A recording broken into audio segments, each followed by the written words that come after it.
souvent, c'est là où c'est la pierre d'achoppement pour les gens. C'est-à-dire qu'ils se rendent bien compte que l'immense majorité des médecins et des scientifiques sont honnêtes.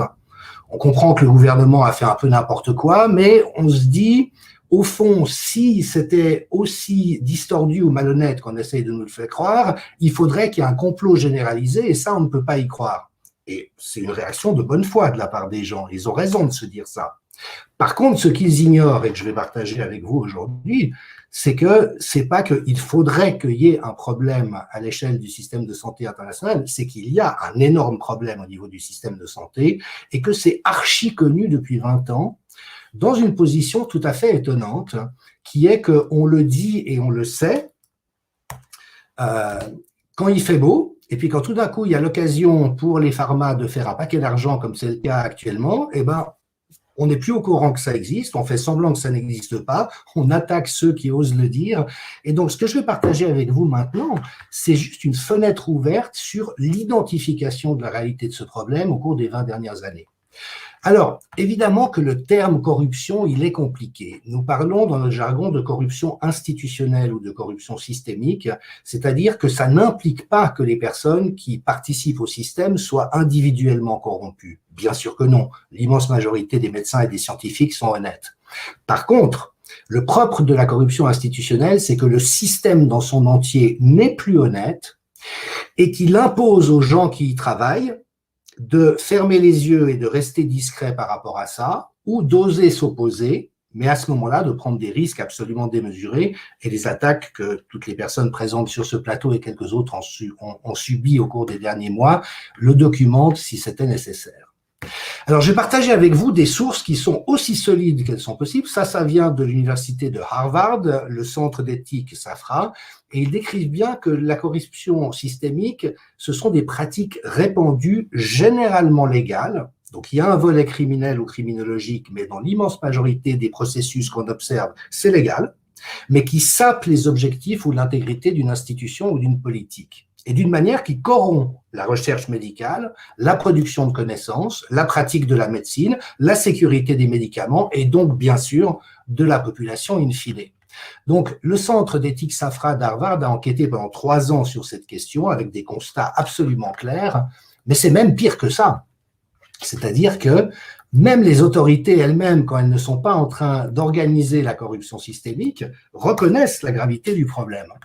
Et notamment la Commission européenne, qui, dans la slide suivante, dit « Le secteur de la santé est un secteur où la vulnérabilité à la corruption est généralisée et que les commissions occultes et la corruption demeurent préoccupants à tout point de vue. » Dans le même ordre d'idée, la Commission des droits de l'homme des Nations Unies a dit, comme Perron, peut-être que les Nations Unies sont aussi conspirationnistes, que la santé est un des domaines les plus corrompus et qu'il faut protéger de manière extrêmement diligente les lanceurs d'alerte ou ceux qui osent nommer des situations où ça ne joue pas.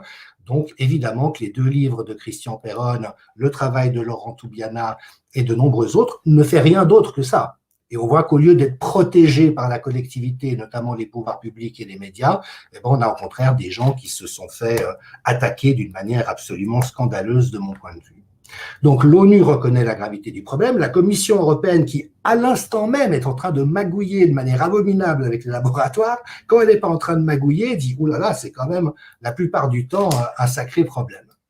Et puis, vous avez également les revues médicales qui le disent. Donc là, je vous ai sorti un petit florilège. Là, vous avez une première citation qui est celle d'un ancien rédacteur en chef de le New England Journal of Medicine, qui lui aussi est reparti dans un ensemble de pratiques frauduleuses autour de la crise du Covid. Et Arnold Rallman disait en 2002, la profession médicale est achetée par l'industrie pharmaceutique, les institutions sont les agents rémunérés de l'industrie pharmaceutique, et c'est le rédacteur en chef du New England Journal of Medicine qui le dit.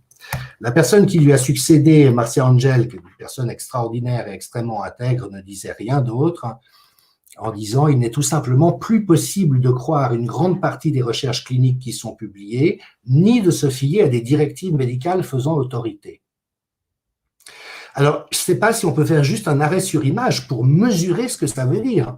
La rédactrice en chef d'une des principales revues médicales scientifiques dit on ne peut plus aucunement croire une grande partie de ce qui est publié, ni de se fier aux directives que disent les autorités. Donc, si ça, c'est pas un problème, et s'il n'est pas énoncé clairement, je vois pas très bien ce qu'on peut trouver de plus explicite ou de plus convaincant. Et puis, comme vous le savez que le Lancet a été au cœur d'une pantalonnade abominable, mais qui s'est terminée au désavantage de tout le monde, eh ben, même son rédacteur en chef, il y a 7 ans, disait « La science a pris un virage vers l'obscurité, l'endémicité des mauvais comportements en matière de recherche est alarmante. » Tout ça, pourquoi? Pour une raison bien simple, et vous voyez que même dans la littérature scientifique, si on cherche, on trouve, c'est parce que la réalité aujourd'hui, c'est que les revues médicales sont une extension du bras marketing des compagnies pharmaceutiques, et donc elles ne sont pas intéressées à publier des choses qui sont justes, elles sont intéressées à publier des choses qui peuvent être profitables à un certain nombre de personnes. Ça, c'est extrait d'une autre revue médicale prestigieuse, où vous voyez qu'on indique clairement que jusqu'à 90% de ce qui est publié dans l'information médicale est biaisé, selon John Ioannidis, l'un des meilleurs spécialistes au monde, et que l'ancien rédacteur en chef du British Medical Journal a même dit que l'essentiel de ce qui est publié est juste complètement faux ou délirant. Donc, voilà, quand on se permet de faire quelques observations et qu'on se fait instantanément traiter de complotiste, vous voyez qu'on n'est pas seul à bord, mais surtout qu'il y a un problème chronique, durable, et qui éclaire un certain nombre de choses qu'on observe dans la situation actuelle. Ici, vous avez d'autres extraits d'articles. Vous voyez, les médecins sont sous influence, la psychologie sociale et les stratégies d'industrie, de marketing de l'industrie, et puis la corruption systémique et le mythe du remède efficace et sûr. On nous a dit que le vaccin, qui n'est pas un vaccin, qui est une expérimentation génique, est sûr et efficace. C'est un mythe. Évidemment que ça n'est pas le cas, mais tout ça, ça vient de l'intoxication qui est mise en œuvre par ces revues, avec comme conséquence que aujourd'hui, les mauvaises pratiques liées à cette corruption sont la 3e cause de mortalité en Occident. Donc, la corruption dans le domaine de la santé telle qu'elle est pratiquée aujourd'hui tue à peine moins de personnes que les cancers et les maladies cardiovasculaires, c'est-à-dire qu'il y a littéralement des centaines de milliers de personnes chaque année en Europe qui meurent, non pas des effets secondaires de médicaments qu'on a essayé parce qu'on ne pouvait pas faire autrement, mais qui meurent de l'instrumentalisation du système de santé par des intérêts problématiques. Alors évidemment que l'hypothèse, vous savez, Michel Rocard disait qu'il préférait toujours l'hypothèse de la stupidité à celle du complot, mais elle est quand même un petit peu courte et il y a un moment donné où il faut qu'on ose regarder les choses, et notamment le fait que, ça a été un petit peu rappelé autour de la question des vaccins, mais les compagnies pharmaceutiques sont devenues coutumières de ce genre de pratiques frauduleuses, voire criminelles. Et c'est assez sympa parce qu'en fait, on vit à une époque où on trouve tout, donc les informations sont là. Le problème après, c'est que la plupart des gens s'en fichent ou font semblant que ça n'existe pas. Mais là, on a par exemple la somme des amendes des compagnies pharmaceutiques depuis l'an 2000 aux États-Unis uniquement, pour un montant global de 56 milliards de dollars, 944 condamnations, et vous voyez qu'on trouve tous les copains qui sont en train de faire un blé monstrueux avec la situation à laquelle on assiste. Et ça veut dire que ce n'est pas des cas isolés de mauvaises pratiques ou des moutons noirs qui, à l'intérieur du système, font n'importe quoi. Ça veut dire que c'est devenu carrément un business model, et ça a été notamment la proposition de Peter Gotche, qui, comme John Ioannidis, est un des immenses connaisseurs des données médicales au monde, un des fondateurs de la revue Cochrane pour la Scandinavie, et qui, lui, a publié en 2014 ce livre « Remèdes mortels et crimes organisés », qui est paru aux presses de l'Université de Laval, qui a reçu le premier prix de la British Medical Association. Donc, de nouveau, c'est la corporation dans son entier qui reconnaît l'existence du problème, en disant qu'au fond, ces amendes vertigineuses qu'on a évoquées, l'industrie les a intégrées dans son business model, en se disant en substance que si un médicament doit être retiré du marché au bout de quelques années après avoir tué un certain nombre de dizaines de milliers de personnes, et que, par hypothèse, la compagnie pharmaceutique a milliards de dollars d'amende. Si ça a permis de faire rentrer 12 milliards dans les caisses, et ben la balance est largement positive. Et donc, c'est la conclusion dont vous n'entendrez jamais parler ailleurs que dans la littérature scientifique qui sait de quoi elle parle. Ça, c'est l'ancien rédacteur en chef du British Medical Journal qui dit « Il est effrayant de voir combien de similitudes il y a entre l'industrie pharmaceutique et la mafia. La mafia gagne des sommes d'argent obscènes, tout comme l'industrie pharmaceutique. Les effets secondaires sont des meurtres et des morts dans les deux cas. La mafia corrompt les politiciens et autres, tout comme l'industrie des médicaments. » C'est dans le British Medical Journal, qui, en l'occurrence, a été ce coup-ci la seule grande revue qui a osé, en temps réel, proposer un regard sur ce qui était en train de se passer.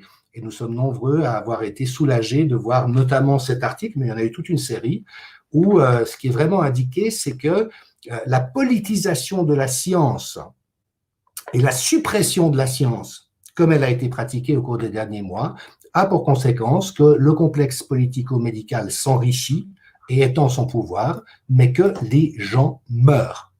Et donc, il y a littéralement une mortalité criminelle qui est le produit de l'entier de ce système. Et j'en terminerai avec ça. Peut-être entendu cette dernière nouvelle, alors reste à vérifier, mais où il semblerait que le CDC, donc le Center for Disease Control aux États-Unis, soit copropriétaire du brevet de Moderna vaccinal, donc il retire des bénéfices du fait de vendre le vaccin. Et vous savez comme moi que la condition pour qu'un vaccin soit mis sur le marché de manière anticipée et sans toutes les garanties de sécurité, c'est qu'il n'y ait pas de remède efficace pour la maladie en particulier. Et là, on comprend bien le flingage de l'ivermectine, de l'hydroxychloroquine, de l'azithromycine, des macrolides. Ce sont juste des concurrents, des centaines de milliards de dollars que l'industrie pharmaceutique est en train de faire avec la contribution active de nos gouvernements et malheureusement de toute une partie des milieux scientifiques et médicaux qui sont corrompus. Donc, l'immense majorité des gens ne sont pas dans ces domaines, mais vous avez un certain nombre d'acteurs de cette corruption qui sont des gens dangereux, qui sont des gens toxiques, qui sont des gens qui s'en fichent que les gens meurent de n'être pas soignés, dès lors que ça permet d'obtenir des positions importantes à l'intérieur du système. Donc, voilà ce que je connais, parce que ça fait 20 ans que je l'étudie. Ce qui me frappe toujours, c'est que c'est d'un côté tellement connu, et d'un autre côté, on continue à ne pas vouloir le voir. Je vous remercie.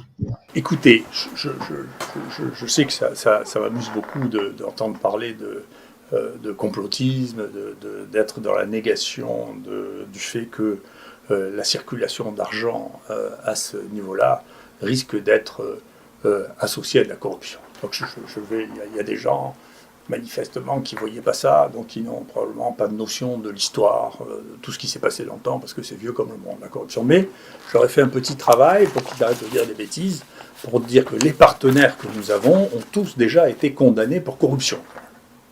D'accord ? Donc peut-être que ce coup-là, ils ne le font plus.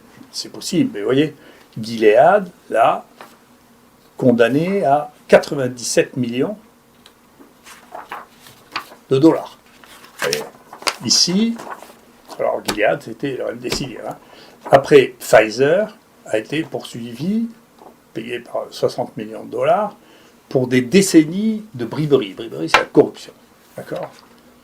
AstraZeneca a payé aux États-Unis, c'est les États-Unis qui les poursuivent, 5,52 millions pour de la corruption à l'étranger. D'accord ?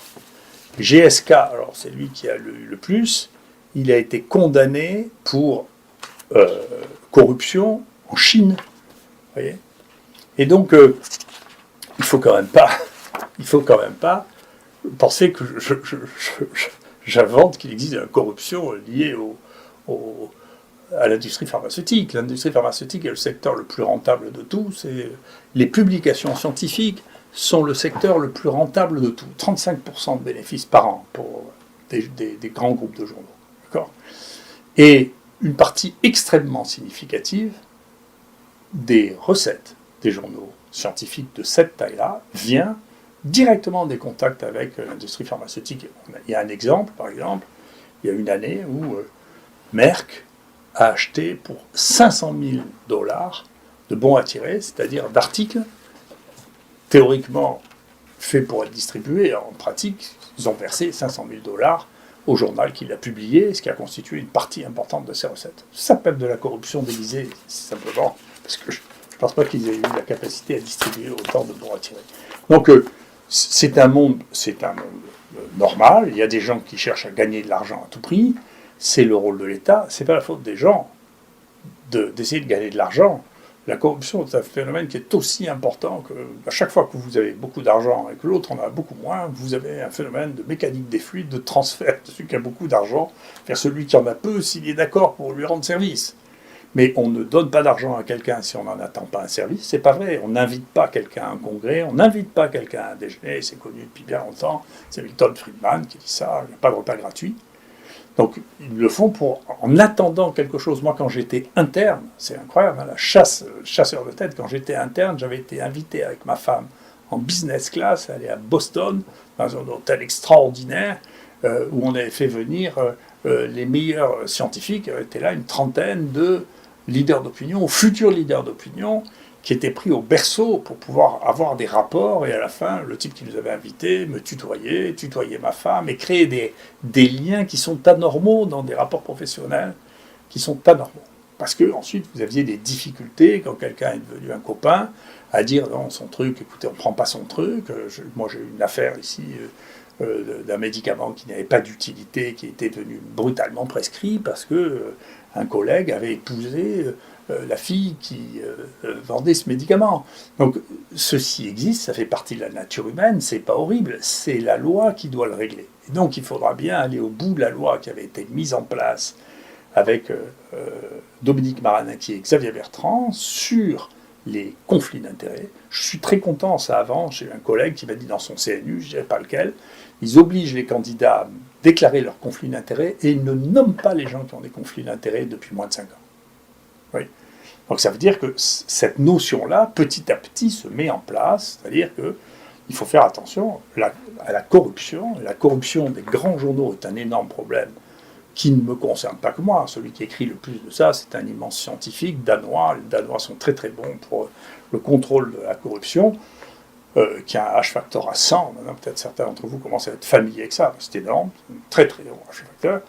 Et donc, les gens qui réfléchissent à ça en sont à dire, écoutez, il faut maintenant avoir des journaux à part, ou pas de journaux du tout pour les essais thérapeutiques, et de manière à ce qu'on ait des commentaires, mais que les mêmes journaux ne servent pas à rapporter de la science qui est indépendante et de la science qui s'apparente à du marketing. Voilà. Parce que de tripoter les données, les analyses méthodologiques et mathématiques pour rendre quelque chose efficace, vous savez, c'est très banal.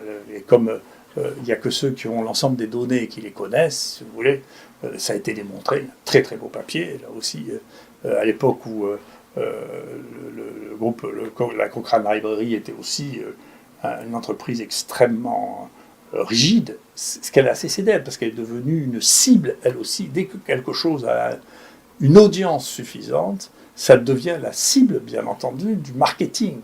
D'accord, vous voyez bien, moi j'ai pas de cookies sur mon site, vous voyez bien que dès que vous avez une certaine, même le gouvernement, je suis choqué que le gouvernement ait des cookies, enfin c'est devenu tout commercialisé à ce point, c'est quelque chose qui est déraisonnable. Il faut qu'il y ait une place pour les choses non commerciales et une place pour les choses commerciales, ce qui n'empêche pas que l'on puisse avoir des rapports, créer des start-up, avoir des rapports avec l'industrie, mais ça ne doit pas déborder sur les activités publiques. C'est deux mondes qui doivent rester, et de recréer de l'étanchéité entre les activités publiques et les liens d'intérêt avec l'industrie est une chose essentielle, et comme théoriquement la loi impose à chaque fois qu'on intervient de déclarer ces conflits d'intérêts, eh bien, y compris tous ces personnages qui passent sur les plateaux télévisés devraient à chaque fois dire, écoutez, j'ai un lien d'intérêt avec tel laboratoire et tel laboratoire, ce qui éviterait d'avoir un mélange des genres et des suspicions justifiées ou pas de corruption. Donc, je pense que c'est un point qui est négligé en France. Je pense qu'il faut arrêter de dire que c'est du complotisme parce qu'il y a des gens qui ont été condamnés à des sommes absolument colossales pour corruption. Pour ceux qui ne connaissent pas l'anglais, briberie, ça veut dire corruption. Donc, dans ces 4 textes que je vous montre, c'est de la briberie, c'est de la corruption. D'accord ? Et donc, il ne faut pas découvrir brutalement que les laboratoires peuvent corrompre les prescripteurs parce que c'est leurs clients, c'est comme ça. Donc, encore une fois, il faut revenir sur Terre, prendre les choses tant qu'elles ne sont, bien entendu, c'est les laboratoires qui commencent par les analyser, il faut les laisser les analyser. Moi, personnellement, je ne trouve pas que de participer à des essais thérapeutiques dirigés par le laboratoire contribue à la connaissance spécifiquement. Personnellement, si aucune équipe française n'avait évalué ni le remdesivir, ni les médicaments contre le sida, ni le médicament contre les hépatites, je ne crois pas que ça changerait quoi que ce soit en recommandation. Donc il y a une partie de ces essais qui sont faits parce qu'il faut que quelqu'un les fasse, que ce soit en France, en Angleterre ou en Espagne, peu importe. Et ensuite, il faut que ce soit confirmé sur le terrain, indépendamment de l'industrie pharmaceutique, de manière à ce que l'on puisse avoir une véritable évaluation de ça. Et ça n'est pas faire de la recherche que d'inclure des malades dans un programme qui a été réalisé par l'industrie pharmaceutique, dont l'analyse est faite par l'industrie pharmaceutique, dont la méthodologie a été mise en place par l'industrie pharmaceutique et dont même le papier a été rédigé par l'industrie pharmaceutique et ensuite proposé et fait accepter dans les plus grands journaux du monde. Tout ça, les gens sont contents parce qu'ils sont parmi les auteurs des plus grands journaux du monde, le New England, le Lancet, mais leur participation cérébrale, intellectuelle à la genèse de ces papiers, qui est le principe même de la science, est négligeable, et leurs sur leur capacité et sur leur contribution à la connaissance. Donc il faut revenir à la science et pour contribuer à la connaissance, c'est pas pour fournir des malades, y compris fournir des malades comme ça, créer un doute sur le lien du contrat théorique que l'on a avec le malade, qui est de s'occuper de lui et de lui seulement, ce qui est une chose, qui est un vrai problème intellectuel et philosophique, qui n'est pas assez soulevé. Et deuxièmement, il faut, le comité d'éthique, plutôt que de se pencher sur la méthodologie, devrait se poser des questions sur la morale des essais thérapeutiques. Et ce que je regrette, c'est que certaines décisions du comité de protection des personnes, du comité d'éthique, ne me paraissent pas avoir été analysées d'abord sur le plan de la morale, avant d'avoir été analysées sur le plan de la méthodologie qui est fille du temps, comme disait Brecht, et donc ça changera, ça, les méthodologies. Mais le fait qu'on fasse ça pour faire du bien aux gens, ou qu'on fasse ça pour voir que c'est pas plus mauvais, bien que ce soit plus cher que le traitement précédent, qui sont les essais de non-infériorité, ça pose un problème moral.